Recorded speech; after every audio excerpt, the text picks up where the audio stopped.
সকাল বন্ধুরা, নতুন একটা দিনে নতুন সকালে আপনাদের সকলকে স্বাগত জানাই আমার বঙ্গমা চ্যানেলে। আজ সোমবার, ঘড়িতে বেজে গেছে 8:30। এদিকে রান্নাবান্না আমার অলমোস্ট ডান। আজকে তো সোমবার, যেহেতু বেশি রান্নাবান্না নেই। এই যে সুন্দর একদম পেঁয়াজ রসুন লঙ্কা দিয়ে একদম ঝাল ঝাল করে পোস্ত বানিয়েছি আলু দিয়ে। আর ডাল ফোড়ন দেবো, ফোড়নের জন্য এটা রেডি করছি। আর কালকের মাংস রয়েছে, এই সব মিলিয়ে মিশিয়ে মোটামুটি আজকে সকালটা হয়ে যাবে। তো চলো দিনটাকে এখান থেকেই দারুণভাবে শুরু করি। সারাটা দিন কী করবো না করবো সবটাই তোমাদের সঙ্গে শেয়ার করবো। রান্নাবান্না নেই তো কী হয়েছে, ভাবছি অন্যান্য কাজ করবো, কিন্তু শরীরে জোর পাচ্ছি না। রান্নাঘরটা বেশ নোংরা হয়েছে, বেশ নোংরা হয়েছে। এগুলোকে একটু পরিষ্কার করবো ভাবছি, কিন্তু এই হাত বেশি মুখ করতে পারছি না। করলে এই জায়গাগুলো থেকে যন্ত্রণা, এই জায়গা থেকে পুরো যন্ত্রণা শুরু হয়ে যাচ্ছে। তো চলো দেখি, আস্তে আস্তে করতে হবে, একবার করলে হবে না। ডালটা করবি, আর তার মধ্যে ছাদে ঘটে গেছে একটা কাণ্ড। চলো তোমাদের সঙ্গে শেয়ার করি। তুলে দিয়েছি নাকি, না অন্য বাঁশ দিলে? কে করলো? মেজদাই করেছে। এই যে বাঁশ ভেঙে পড়ে আছে, বর্ষায় তো সব। এই যে এইটাই ভেঙেছিল, এইটাও তো ভাঙা বাঁশই, দড়ি ঠুড়ি দিয়ে বেঁধে। কোথায় ছিল এটা? এই যে ফাটা বাঁশটা দড়ি ঠড়ি দিয়ে যা হোক করে বেঁধে রেখেছে। আর এই জামা কাপড় সব মাটিতে পড়ে গিয়ে সব অর্ধেক শুকিয়ে গেছিল, আবার ধুতে হলো। ডবল ডবল খাটুনি হয়ে গেল ছেলেগুলোর।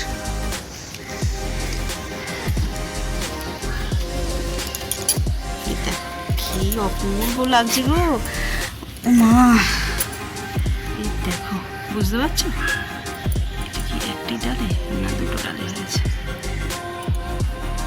অসম্ভব সুন্দর লাগছে দেখতে, খুব সুন্দর। সাদা আর এই হালকা কালারের কোনো তুলনাই হয় না, যতই ডার্ক কালার হোক না কেন, অপূর্ব লাগছে। ফুলের পরিমাণ কম। এই গাছগুলো আমার দিদি দিয়ে গেছিল, গতবারে এসেছিল, আমার শরীর খারাপ হয়েছিল দেখতে, তখন নিয়ে এসেছিল। অপূর্ব হয়েছে।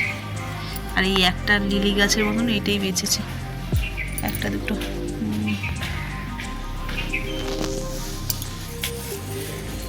ধুয়েছে? গাছে জল দেবে এখন? ওই জল দিয়ে দাও। হ্যাঙ্গারে জামা প্যান্টগুলো আবার কে ঝোলালো তাই বলছে মেজদা।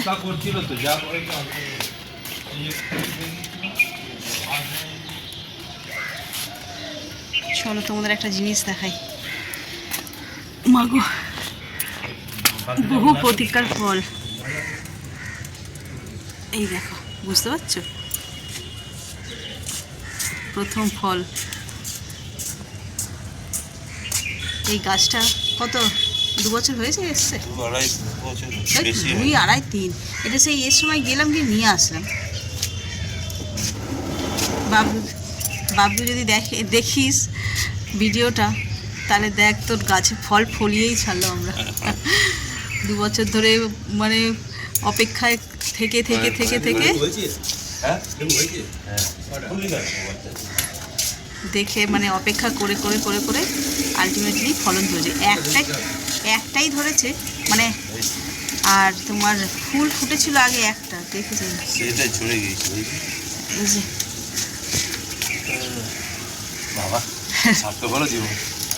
সেই বলছি, বাবা লেবু খেয়ে দানা ছুঁড়ে ফেলেছিল, সেইখান থেকে গাছ হয়েছিল। বসে পাত থেকে দানা ছুঁড়ে বাইরে ফেলেছিল, সেইখান থেকে গাছ হয়েছিল ছোট।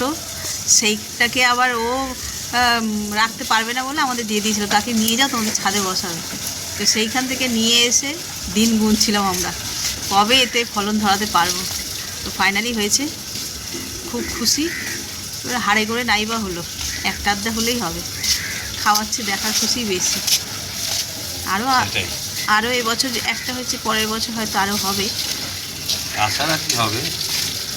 গাছের চেহারা তুমি হয়েছে কি বলো, তুমি এখন গাছে কি জল দেবে? জল তো দেবো, ধরে পাইপটা বাড়তি ছিল না, বালতি এনে দেখে জল দেবে না আমার ওইগুলো তুলে দিয়ে দাও মিশি। বসে পড়েছি গাছতলায়, দেখবে কেমন লাগে গাছতলায়। এই যে ভালোই বড় সড়ো হয়েছে লেবু গাছ, হ্যাঁ তাই না বলো? এবং গাছের ছাওয়ায় বসা যাবে।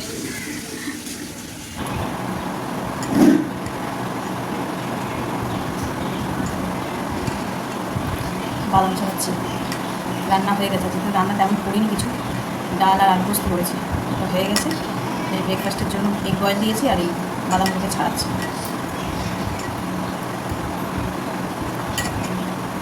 সারা রাত জল মানে রাতে শোয়ার সময় ভিজিয়ে দিই, ছেড়ে যায় তখন। আজকে সকাল থেকে মেঘলা আকাশ, কদিন যাবৎ মেঘলা আকাশ, একদম মানে বর্ষাকালের একদম আদর্শ পরিবেশ তৈরি হয়ে গেছে। সূর্যি মামা বেশ লং দিনের জন্য ছুটি পেয়েছে। সারা গরমে যা ডিউটি দেয় বাপরে বাপ, নিজে তো হাঁপায়, তার সঙ্গে আমাদেরও অর্ধেক শেষ করে। এখন কটা দিন একটুখানি উনিও রেস্ট নিই, কারণ আমরাও আরাম করি।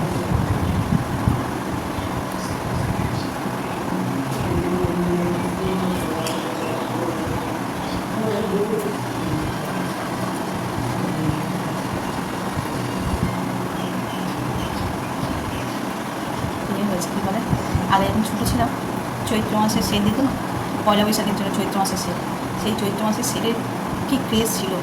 গামছা থেকে শুরু করে চাদর, বালিশের ওয়ার, এইগুলোই মেনলি কেনা হতো। তারপরে আমাদের বাচ্চাদের ফ্রক, নাইটি, ঘরে পরা ছাপা শাড়ি মায়েরা কিনতো। মার্কেটেরও ফেঁসে লোকজন ভর্তি থাকতো। আমি তো এবার পয়লা বৈশাখে কিছু নিতেই বেরোই গরমের জন্য। এত গরমে লোক রাস্তাঘাটে বেরোবে কী করে, যে স্ট্রিট শপিং করবে? পয়লা বৈশাখ মেনলি স্ট্রিট শপিং, পুজোর মতন তো নয় যে একদম মল শপিং করবে, একদম বেরোতেই পারিনি। তারপরে কিসের সময় যেন ও বাড়িতে পুজো হলো, তখন গিয়ে আবার কটা শাড়ি কিনে নিয়ে আসি।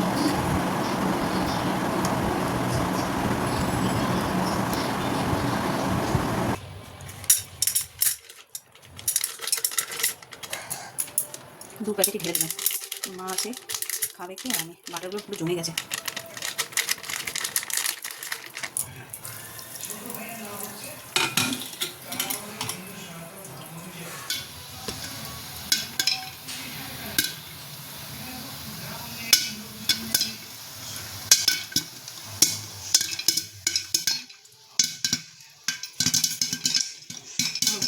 বাজছে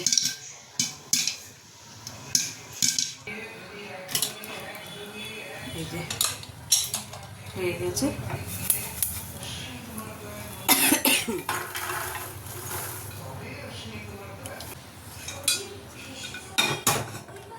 চলো গরম গরম খাওয়া যাক, নিয়ে যাই মা, আমি, ওর বাবা। ও মা ঘুমাচ্ছ?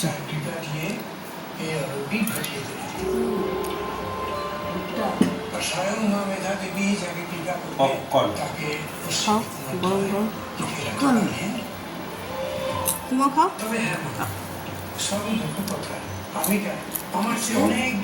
পড়তে গেছে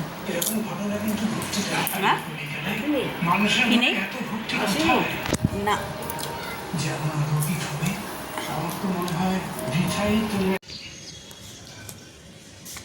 শুভ সকাল বন্ধুরা। আজ মঙ্গলবার, গতকালকে ভিডিওটা আর এন্ড করা হয়নি। হঠাৎ করে বেলা বাড়ার সঙ্গে সঙ্গে এমন কাশি শুরু হয়েছে, আর ভিডিও করতে ইচ্ছাই করছিল না। কথা বললেই কাশছে, ওইভাবে কি আর ভিডিও করা যায়? সেই জন্য আর ভিডিওটাকে এন্ড করিনি। ওই হাফ বেলা মতন শ্যুট করার পরে ব্যাস স্টপ করে দিয়েছি। তো চলো আজকে দিনটাকে আবার এখান থেকে নতুন করে শুরু করি। আর এক পলসা বৃষ্টি হয়ে গেল, পুরো ছাদ ভিজে একদম ধৈতই করছে জলে। আমি এসেছি দুটো জামা কাপড় মেলবো। বৃষ্টিটা একটু ধরেছে, জামা কাপড়গুলো একটুখানি হাওয়ায় জলটা শুকিয়ে গেলে তারপরে গিয়ে পাখার তলায় দিয়ে দেওয়া যায়, নাহলে একদম জল সমেত যদি পাখার তলায় দিই পুরো গন্ধ ছেড়ে যায়। আবার হাঁপিয়ে গেলাম ছাদে উঠতে না উঠতে। তো চলো আর বেশি দেরি করবো না, আজকে আবার একটুখানি রান্নার চাপ কমই বলবো। মাছের ঝোল আর ভাত বানাবো, রান্নার চাপ তেমন নেই। কিন্তু ওর বাবা যাবে ইভিনিং ডিউটি, ওর বাবার আবার একটু টিফিন করে দেবো। সেটার থেকে বড় কথা হচ্ছে এখন এমন অভ্যাস হয়ে গেছে না, বিশেষ করে এই জ্বর হওয়ার পর থেকে ওর বাবার উপর ভীষণ ডিপেন্ডেন্ট হয়ে পড়েছে। সব কিছুতেই হাতে হাতে এগিয়ে এগিয়ে দিচ্ছে, তো যেটুকুনি প্রয়োজন, আমার যা প্রয়োজন সবটাই করে দিচ্ছে। চলে যাবে তো তাই ভাবছি যে একা একা ঘরে কী করব, জল দাও, গরম জল দাও, যেইটুকুনি যা প্রয়োজন বললেই সঙ্গে সঙ্গে করে দিচ্ছিল হাতে হাতে। তো থাকবে না, কেমন যেন ফাঁকা ফাঁকা লাগবে, একা একা সব করতে হবে। তো চলো আর বেশি সময় নষ্ট করবো না, চটপট করে জামা কাপড়গুলো মেলে দিয়ে আর নিচে যাই। আবার কখন বলতে কখন বৃষ্টি চলে আসবে, জামা কাপড়গুলো শুকনোই করা হবে না। আচ্ছা, হাঁটা তো একদমই বন্ধ হয়ে গেছে, এরপর তো শ্যাওলা পড়ে যাবে এরকম ছাদে, তখন আরই মানে ওঠাই যাবে না। কতগুলো লাল লাল লঙ্কা হয়ে আছে, একদম পেকে লাল হয়ে গেছে। বেশি নেই, ফুল ফুটেছে, মানে অনেকবার তোলা হয়ে গেছিলো, যার কারণে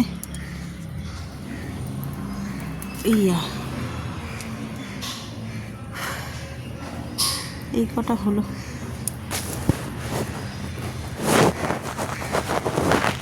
ফুলগুলো দিয়ে আবার হবে, বলতা উড়ে বেড়াচ্ছে, আবার বলতার একটা বাসা বেঁধেছে এখানে।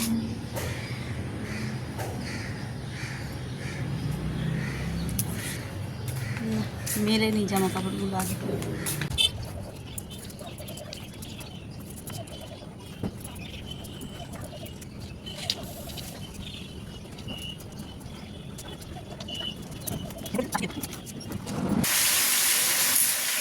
আজকে হবে ঝোল ভাত। এই যে জ্যান্ত পোনা নিয়ে এসছে, এইগুলোকে ভেজে নেব কড়াইতে। আর এখানে সবজিগুলো দুদিকে দুটো কড়া বসিয়েছি, তাড়াতাড়ি হয়ে যাবে। মাছটা ভেজে নিয়ে যাবে। মাছটা অনেকটা বড় হয়ে গেছে, আরও যে ছোটো মাছগুলো হয় না জ্যান্ত, সেইগুলো হলে আরও স্বাদ হতো।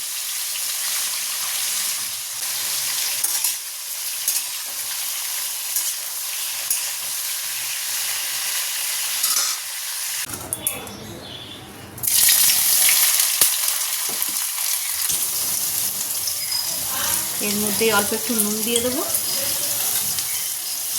আর হলুদ দিয়ে দেবো।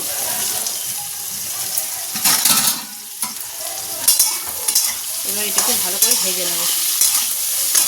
সয়াবিন তরকারি করার আগে আমি একটুখানি ভেজে নিই এটাকে নুন হলুদ দিয়ে, তাহলে কিন্তু আরও মাংস মাংস মনে হয়।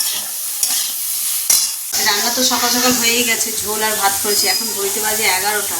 এখন করছি যে সোয়াবিনের তরকারি করব আর রুটি করবো, বাবা টিফিনে নিয়ে যাবে বলে আর কি।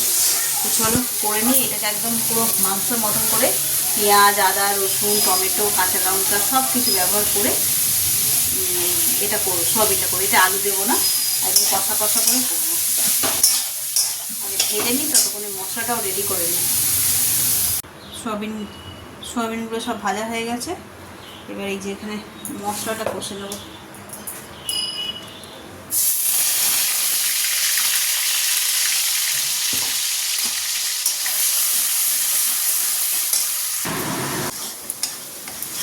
মশলাটাকে ভালো করে এখন কষাতে হবে। এটা হোক, বাজার দিয়ে আম এনেছে, এখন ভেজানো হয়নি।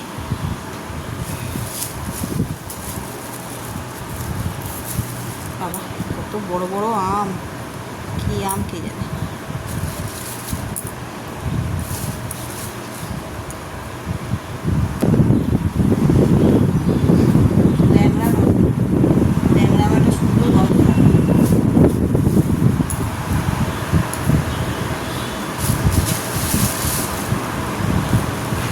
বড় বড় আম,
রাতের জন্য এই যে আলু পটল ভাজছি, আলু পটল পেঁয়াজ সব মশলা টশলা দিয়ে ভাজি। আর এখানে সকালে করেছিলাম কী বলে সোয়াবিন, সেই সোয়াবিন রয়েছে, তারপরে দুধ রয়েছে, আম রয়েছে, ওই সব মিলিয়ে মিশে হয়ে যাবে।